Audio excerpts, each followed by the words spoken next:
نگینے والی اس کی شریعت میں اجازت ہے. اور بابے نے دونوں ہاتھوں کو بھرا ہوا ہے جناب, قیمتی پتھر ہے, بھلے جتنا ہی قیمتی پتھر ہو آپ ایک پہن سکتے ہیں, شریعت میں تو ایک کی اجازت ہے.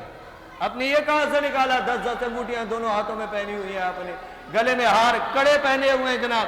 ایک بندے سے میں نے پوچھا جناب یہ اپنے ہاتھ میں کڑا کیوں پہنا ہوا ہے؟ کہنے لگا جی یہ امام زین العابدین کی سنت ہے کہ امام زین العابدین کو جب یزید کے دربار میں لایا گیا نا تو آپ کو وہ تانبے کی پیتل کی بیڑیاں پہنائی گئی. میں امام زین العابدین کی سنت پہ عمل کر رہا ہوں. میں نے کہا امام زین العابدین کی اس سنت پہ تو عمل کر رہا ہے, لیکن اس سنت کو تو نے چھوڑ دیا. امام زین العابدین کے چہرے پہ تو سنت مصطفیٰ سجی تھی, چہرے پہ سنت مصطفیٰ سجی تھی, نماز کے پابند تھے, شریعت کے پابند تھے, لیکن آپ کو تو میں نے کبھی مسجد میں آتے ہوئے نہیں دیکھا. آپ کس منہ سے کہہ رہے کہ میں امام زین العابدین کی سنت پہ عمل کر رہا ہوں؟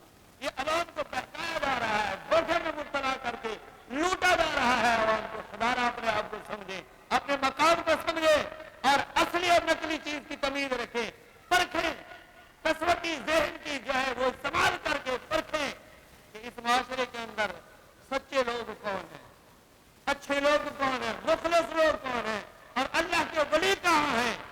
ان کے پاس جائے, ان کی صحبت میں بیٹھے, وہاں سے آپ کو بہت کچھ ملے گا انشاءاللہ. تو میں عرض کر رہا تھا کہ سرکار دو عالم صلی اللہ علیہ وسلم نے ان تمام پر باطل عقائد کا رد فرمایا کہ ایسا کچھ نہیں ہے کہ جناب پرندوں کے اڑانے سے یا جانوروں کے بھگانے سے جناب وہ پھال لی جائے, ایسا کچھ نہیں ہوتا. بلکہ سرکار دو عالم صلی اللہ علیہ وسلم حضرت بریدہ رضی اللہ تعالی عنہ راوی ہیں اس حدیث مبارکہ کے, فرماتے ہیں سرکار دو عالم صلی اللہ علیہ وسلم کسی چیز سے بدشگونی نہیں لیتے تھے. جب کسی حامل کو بھیجتے تو پہلے اس کا نام پوچھتے, اگر اس کا نام پسند آ جاتا تو سرکار دو عالم صلی اللہ علیہ وسلم خوش ہو جاتے, چہرے انور پر خوشی کے آثار نمودار ہو جاتے. اور آپ جس شہر سے گزرتے, شہر میں پہنچتے تو شہر کا نام پوچھتے, اگر شہر کا نام اچھا ہے تو سرکار دو عالم صلی اللہ علیہ وسلم کے چہرے انور پر خوشی کے آثار نظر آ جاتے تھے. اور اگر شہر کا نام پسند نہیں آتا تو چہرے انور متغیر ہو جاتا تھا اور ناراضگی کے جو ہے آثار نظر آ جاتے تھے سرکار دو عالم صلی اللہ علیہ وسلم کے چہرے انور پر. اور معلوم ہوا کہ اچھے ناموں سے سرکار دو عالم صلی اللہ علیہ وسلم خوش ہوتے. اور یہ جو ہمارے ہاں کہا جاتا ہے جناب مکان بن گیا کالا کپڑا لٹکا دو جی, اس کے کونے پہ جناب وہ مٹی کی ہنڈیال اس مکان کے کونے پہ رکھ دو جناب, نظر نہیں لگے. اللہ خلا کے بندو, خدا کا خوف کرو, یہ ہنڈیا کے اندر نظر اتارنے کا کون سا عمل رکھا ہے بھلا؟ یا کالے کپڑے لٹکانے سے بہت سارے آپ نے دیکھا ہوگا جناب گاڑیوں کے پیچھے جوتا لٹکایا ہوتا. خدا ہدایت کرے, جوتے کے اندر کیا رکھا ہے کہ جوتا آپ نے لٹکا دیا, یہی آپ کے سر پہ پڑتے ہیں, پھر اس پہ نہ جائیں.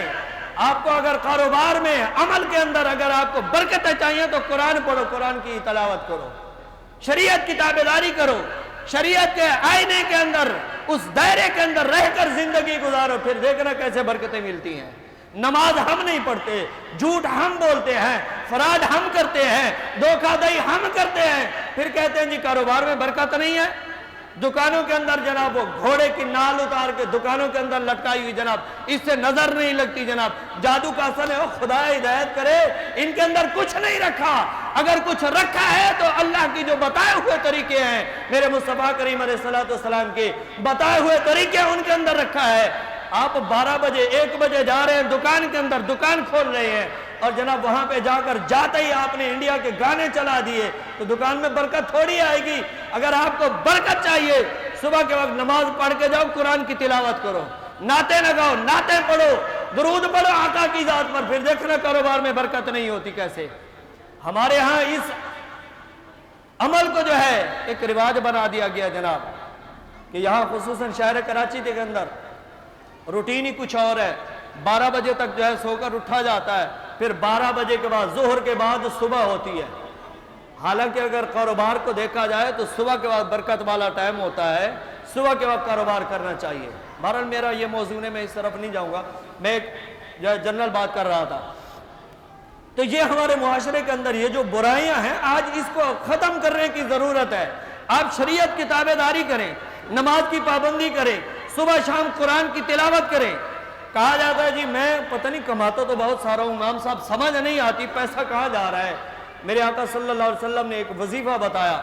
سرکار دو عالم صلی اللہ علیہ وسلم نے ارشاد فرمایا کہ اگر کسی کو جو ہے رزق کی تنگی کا سامنا ہو تو روزانہ مغرب کی نماز کے بعد سورۃ واقعہ کی تلاوت کر لے، سورۃ واقعہ کی تلاوت کر لے۔ سرکار نے فرمایا اس کا رزق کبھی ختم نہیں ہوگا، فاقہ نہیں آئے گا کبھی گھر میں۔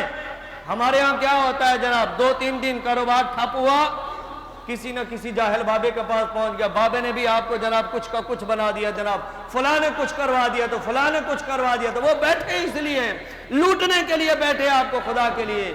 آپ ان کے پاس مت جائیں، شریعت کے تابعداری کریں، نماز کی پابندی کریں، قرآن کی تلاوت کریں اور دین کی طرف راغب ہوں۔ جب تک ہم دین کے دامن سے سچی وابستگی اختیار نہیں کریں گے اس وقت تک ہمیں ہر طرف سے پریشانیوں کا سامنا بھی کرنا پڑے گا، کاروبار میں برکت بھی نہیں ملے گی، اولاد بھی نافرمان ہوتی رہے گی۔ خدا کی قسم اگر اولاد کو فرما بردار کرنا چاہتے ہیں تو دین کی طرف لے کر آئیں، بچوں کو حافظ قرآن بنائیں، عالم دین بنائیں۔ معاشرے کی اگر یہ سوچ بن جائے، ہر فرد کی یہ سوچ بن جائے کہ ہمارے بچے ہمارے معاشرے کے اندر عالم دین بنے، حافظ قرآن بنے، اچھی سیرت والا انسان ہو، تو پھر خدا کی قسم دیکھنا معاشرے کے اندر کیسی تبدیلی آتی ہے۔ آج ہماری سوچ ابھی بچہ 1 ہفتے کا ہے، 1 دن کا ہے بچہ یا 6 دن کا ہے، چھٹی منائی جا رہی ہے بچے کی۔ ماں باپ کے ذہن میں یہ پہلے تصور آ چکا ہے ذہن میں بڑے ہو کر نا جب میرا بیٹا بڑا ہوگا تو میں اس کو ڈاکٹر بناؤں گا، اس لیے کہ ڈاکٹروں کے پیشے کے اندر پیسہ بہت ہے، عوام کو بڑا لوٹنا آتا ہے۔ میں انجینئر بناؤں گا جناب، میں وکیل بناؤں گا کہ وہاں عوام کو بڑا بے وقوف بنا کے لوٹا جاتا ہے۔ خدا کے لیے یہ تصور چھوڑیں، اس سوچ کو چھوڑیں، یہ سوچ اپنائیں کہ میرے بچے کو اللہ نے اگر زندگی دی میں حافظ قرآن بناؤں گا، عالم دین بناؤں گا۔ اگر حافظ قرآن عالم دین معاشرے کے اندر آ جائیں، خدا کی قسم یہ قسمت کا ستارہ بدل جائے گا، برکتیں ہی برکتیں ملیں گی۔ اور یہ جو آج ہمیں جگہ جگہ پر جا کر جاہل بابوں سے واسطہ پڑتا ہے، یہ ہمارا پلہ چھوٹ جائے گا، ان سے جان چھوٹ جائے گی۔ اللہ رب العزت ہم سب کو شریعت مطہرہ کا پابند بنائے، آقا دو جہاں صلی اللہ علیہ وسلم کی ذات کے ساتھ سچی محبت، عقیدت اور سچا عشق عطا فرمائے، شریعت مطہرہ کا پابند بنائے۔ وآخر دعوانا ان الحمدللہ رب العالمین۔